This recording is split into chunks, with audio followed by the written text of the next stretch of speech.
Hey guys, it's day 26 of 100 days of DSC challenge, and today's question is number of students unable to eat lunch. So in this question you are basically given two arrays, okay? One arrays of students, one arrays of sandwiches. So basically the situation is that the number of students have lined up in a queue in a school cafeteria to eat sandwiches, okay? And the sandwiches are kept in a stack. So students are in a queue and the sandwiches are kept in a stack.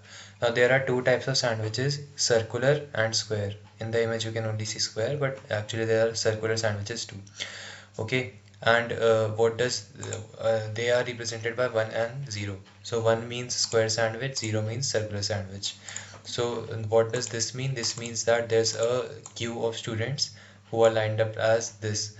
The first student prefers square sandwich, second student also prefers square sandwich, third student prefers round sandwich, fourth student prefer round sandwich. Okay, so these are the preferences of the students lined up in a queue.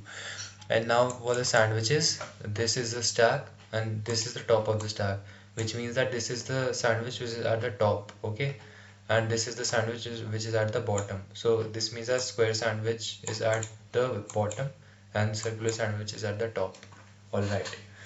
Now what does the question say? The question say that if the student at the top, like the student at the front of the queue, uh, he will check the top of the stack, top of the stack. So he'll see that if let's say the student wants circular sandwich and the top of the stack is circular sandwich, then he will simply take the sandwich and leave, okay?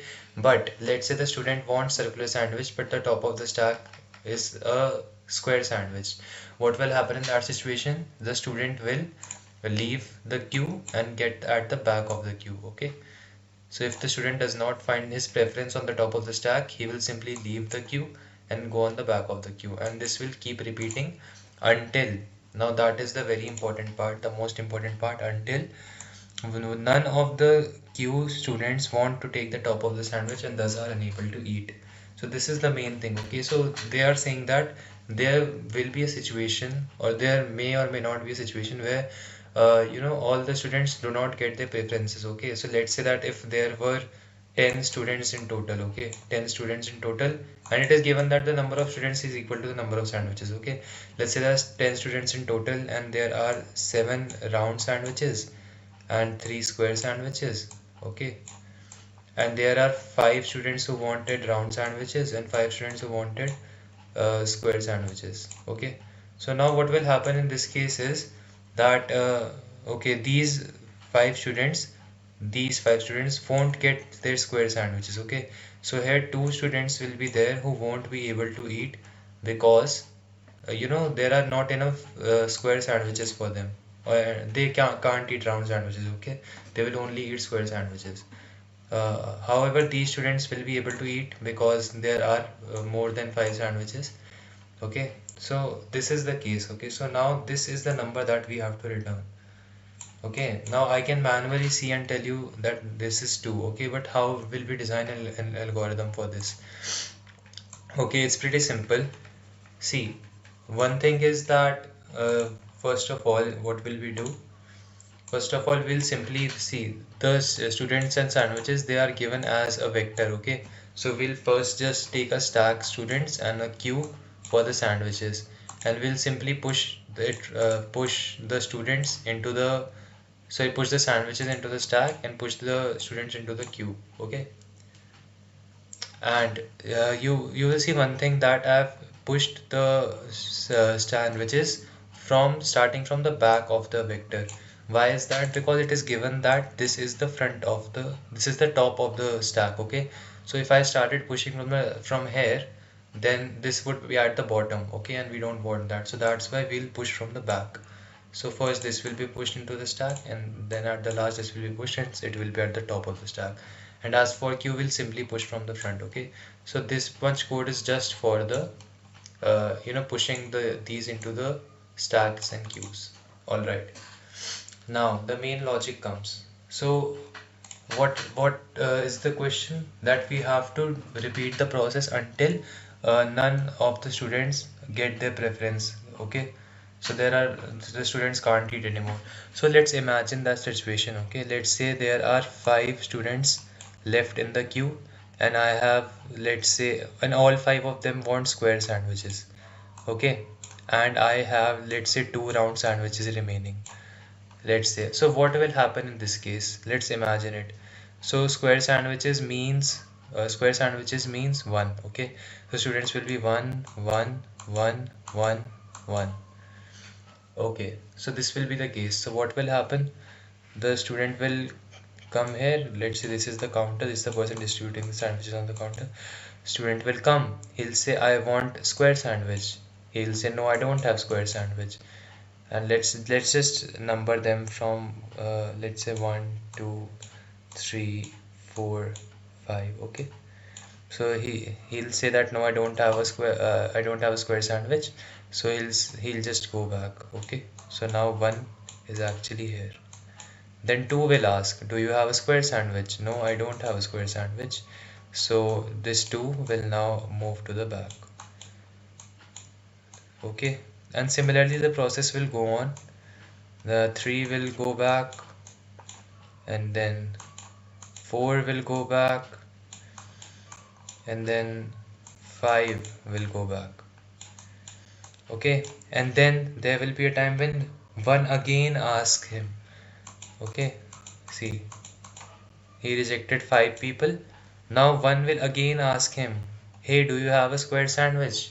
And he'll again say no. Okay, so see, this is a situation, this particular situation only arises when our termination condition is met, which is when no students can eat the sandwich. Okay, so what exactly is the condition? That is this, that how many times the students are rejected, how many times the students are rejected continuously, and if this number ever reaches the size of the queue. Okay, so the size of the queue was 5, so this person rejected it the students 5 times. Okay, so the number of times he rejects them in this particular situation, that is what we have to store. And anytime this reaches the size of the queue, that is when we have to stop. Okay, so let's see the code now. So the variable I've taken to store those crosses, okay, is actually this count. It will initially be 0, and I'll say, well, count is not queue size. And now this is simple. If stack stop is queue's front, which means the student gets a preferred sandwich, then simply pop from the stack, pop from the queue, and count equal to 0. Now this is necessary because what I am storing here is the number of rejections in the particular termination case. Okay, so I don't want to repeatedly increase count every time a student is rejected. I only want to increase this count in the terminal scenario where no student can get a sandwich. So anytime a student get their sandwich, I'll simply initialize count to 0 again. Okay,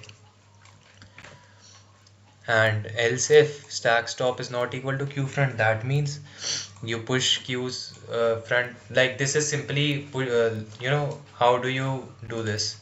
If you're given a queue 1 2 3, and I have to say that I have to push one at the back, what do? You push queues front into the back first, and then you pop the queue.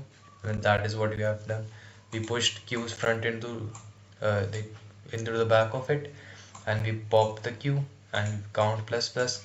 If so, this is basically saying every time a kid is rejected, I'll do count plus plus. Every time a kid gets a sandwich, I'll do count 0. And anytime this count becomes queue size, that means simply stop the loop. This means that no more students can get sandwiches. And this is if queue is empty, basic case. So this is the condition in which all the students get their sandwiches. Okay, all the students get the sandwiches they wanted. So hence return 0, that means the number of students that are unable to eat are 0. So all students are able to eat. And now this is simply return count, and count was the number of students which were rejected, or simply queue size. Okay, so if the loop stopped when all the students in the queue were not able to eat, that means we simply have to return queue size. Okay, so you could say queue size here too, but since it is equal to queue, like count, then we simply return count. Okay, you can write queue size too, that would work as well. And when you submit it, it gets accepted. So thank you guys for watching. I hope you liked the video.